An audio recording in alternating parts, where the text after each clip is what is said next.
Παλιά που γίνεται και τώρα, νέα κεφαλιά. Σέντρα που θα βγει, περνάει μπάλα τώρα, Πάπας μέσα στην περιοχή, το σούτ, η μπάλα στα δίχτυα, με το 2-0 για την ομάδα του Άρη. Με τον Πάπα να χρήζεται σκόρερ, και ο Σπλάσσερ από κοντά έστειλε την μπάλα στα δίχτυα του Σγουρή, και έτσι λοιπόν η ομάδα του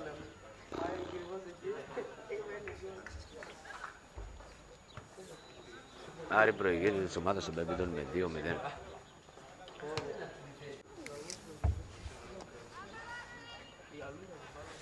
Παλιά που γίνεται και τώρα, νέα κεφαλιά.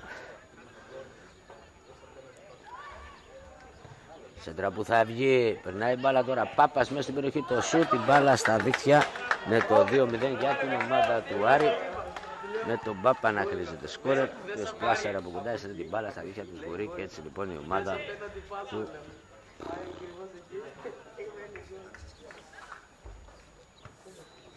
Άρη προηγείται της ομάδας των Πεμπίδων με 2-0.